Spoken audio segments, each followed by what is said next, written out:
হঠাৎ তোমার কি হলো? তোমার তো পালার শুরুটা বেশ ভালোই লেগেছিল। পালার শুরুটা এখানে দেখে গেলাম, শেষটা বাড়ি গিয়ে দেখবো। কাল ওর কথা শুনে বুঝেছি যে ওই নাড়ুগোপাল বাবু আগে হতে বাড়ি যায়নি। তা মানে তুমি নাড়ুগোপাল বাবু সেজে চিঠি আর টাকাটা ওর বাবাকে দিয়ে এসো। এই আমি বাবা হয়ে ওর রাতের ঘুম কেড়ে নিয়েছি। এইটুকুন মেয়েটাকে ভালো থাকতে দিইনি আমার জন্যে। কি হলো রে? আরে ওঠ, আরে ওঠ ওঠ। যাত্রা দেখতে তো আসতেই চাইছিলে না, এখন আবার যেতে চাইছো না? সীতার জন্য এত কষ্ট হচ্ছে না? ওইটুকু একটা মেয়ে, কি সুন্দর। ওর ওই কান্না দেখে আবার কেমন যেন কান্না এসে যাচ্ছে।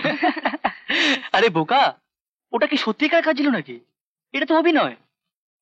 কেউ এমন মিথ্যে করে কাঁদতে পারে? ওরা পারে। স্টেজে সীতা অতক্ষণ কান্নাকাটি করলো তো, গ্রিন রুমে গিয়ে দেখ, যে জল চোখে দিয়ে কান্নার অভিনয় করলো, সেই জল দিয়ে এখন টাকা গুনছে আর খুশিতে হাসছে। অমন বুক ফাটা কান্নার পর কেউ হাসতে পারে? বিশ্বাস হয় না। বিশ্বাস না হয় গ্রিন রুমে গিয়ে নিজের চোখে উকি মেরে দেখেই যায় না। যাবো না, যাবে না। কিন্তু আপনি যে বলেছিলেন আজকের পালা শেষ হলেই আমাকে 1000 টাকা আর 3 দিনের ছুটি দেবেন। হ্যাঁ বলেছিলাম, কিন্তু তখন কি বুঝেছিলাম যে আজকের পালা দেখে নায়করা পর পর 3 রাত্রি পালা বায়না করে যাবে? কিন্তু আমাকে যে কাল একবার বাড়ি যেতেই হবে। কেন? কালই যেতে হবে কেন? আপনি তো জানেন লেখাপড়া ছেড়ে এই বয়সে কেন আমি যাত্রা দলে যোগ দিয়েছি। 7 দিন আগে মাত্র কয়েক ঘন্টার জন্য বাড়ি গিয়েছিলাম। আসার সময় দেখে এসেছি ঘরে চাল নেই, ডাল নেই, আর বাবার যা ওষুধ আছে তা 3 দিনের মধ্যে শেষ হয়ে যাবে। আপনি বলুন না, যার জন্য আমার এই রাত জেগে জেগে পালা করা, সেই বাবাকে যদি সুস্থ করে তুলতে না পারে। ঠিক আছে, তোমার বাবার জন্য তোমারও যেমন চিন্তা আছে আমারও তো আছে। আমি তো আর অমানুষ নই। এই না, এই নাও, এক কাজ করো, এটাতে তোমার বাবার নাম, গ্রাম, পোস্ট অফিস সব লিখে দাও। আমি এই নারুগোপালকে দিয়ে কালকে তোমার বাড়িতে 1000 টাকা পাঠিয়ে দেব। নারুগোপাল দা তো আমাদের বাড়িতে কোনোদিন যাননি, আপনি ঠিক চিনতে পারবেন তো? আরে আমরা হচ্ছে যাত্রা দলের ম্যানেজার, প্রয়োজন হলে বাঘের দুধ জোগাড় করতে পারি। আর ঠিকানা থাকলে বাড়ি খুঁজে নেওয়া ওটা কোনো ব্যাপার না, ঠিক খুঁজে নেবো। নাও, ঠিকানাটা লিখে দাও। আপনি যখন টাকাটা দিতে যাচ্ছেনই তখন একটা চিঠি লিখে দিই, বাবাকে দিয়ে দেবেন। ঠিক আছে, তাড়াতাড়ি লেখো, রাত হয়ে যাচ্ছে।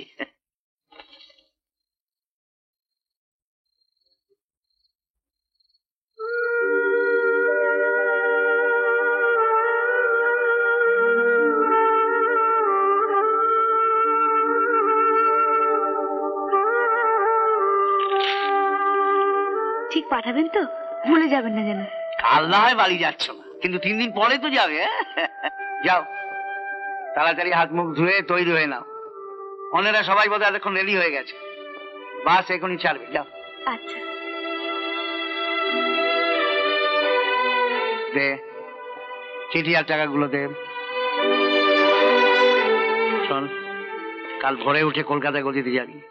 ওখানে গিয়ে বলবি এখানে পর পর 3 রাত্রি পালা বায়না হয়েছে, ওরা যেন সেই মতো পরের বায়না নেয়। তাহলে চিঠি আর টাকাটা? সেটা আমার ওপরই ছেড়ে দে।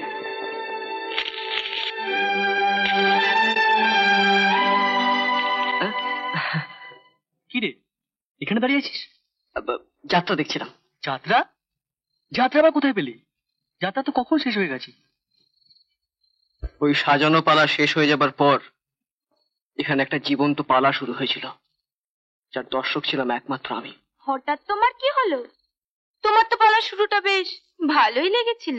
পালা শুরুটা এখানে দেখে গেলাম, শেষটা বাড়ি গিয়ে দেখবো।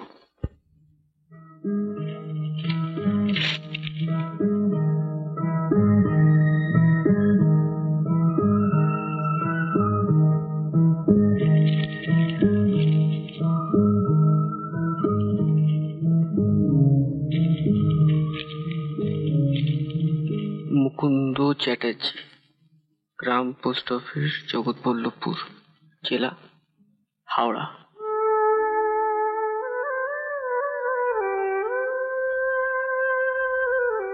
বড়বাবুর কাছে আমার অনেক টাকা জমা আছে, চাইলে 1000 টাকা এমনি দিয়ে দেবে। সেটা তো কথা হচ্ছে না, কথা হচ্ছে যে জগৎবল্লভপুরে গিয়ে টাকাটা পৌঁছে দেবে কে? তুমি যাবে? আমি? হ্যাঁ, কাল ওর কথা শুনে বুঝেছি যে ওই নাড়ুগোপাল বাবু আগে হতে পারি যায়নি। তা মানে তুমি নাড়ুগোপাল বাবু সেজে চিঠি আর টাকাটা ওর বাবাকে দিয়ে এসো। টাকা পাঠিয়েছে? আগে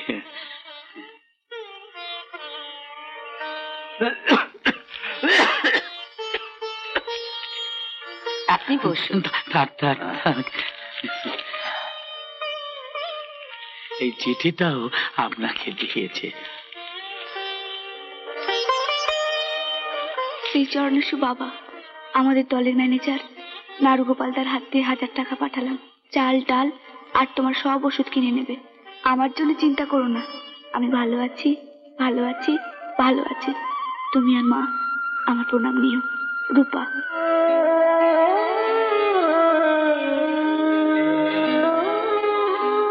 শুনছো, ওর জন্য চিন্তা করতে না করেছে। ও নাকি ভালো আছে, হতভাগী নাকি ভালো আছে, বাবা মার মুখে দুমুঠো ভাত তুলে দেবার জন্য। ওষুধ খেয়ে যাতে আমি রাত্রিতে শান্তিতে ঘুমোতে পারি, তার জন্য রাতের পর রাত জেগে আজ এখানে কাল ওখানে পালা করে বেড়াচ্ছে।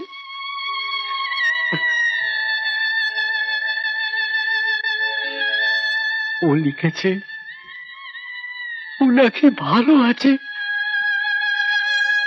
জানেন নাড়ুগোপাল বাবু, আমি বাবা হয়ে ওর রাতের ঘুম কেড়ে নিয়েছি। এইটুকুন মেয়েটাকে ভালো থাকতে দিইনি আমার জন্যে। এতে তোমার দোষ কোথায়? হঠাৎ ওভাবে তোমার কারখানা বন্ধ না হয়ে গেলে কি? কি সুন্দর গান গাইতো, আপনাদের পাড়ায় তো গান গায়, শুনেছেন তো? বলুন না, বলুন না, কি সুন্দর গানের গলা। তা তো বটে। কই গো, ওই অ্যালবামটা নিয়ে এসো না। নাড়ুগোপাল বাবু দেখুক স্বর্গ থেকে কোন নরকে আমি ওকে নামিয়ে এনেছি।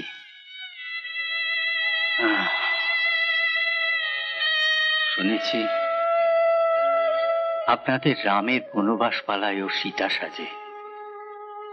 আমি ওই পালা দেখিনি, কিন্তু আমি জানি সীতার চরিত্রে ওকে মানাবেই। রামায়ণের সীতা জনম দুঃখিনী। আমার মেয়েটাও তাই। আপনাদের পালায় জীবন আর নাটক সব মিলে মিশে নিশ্চয়ই একাকার হয়ে গেছে। এই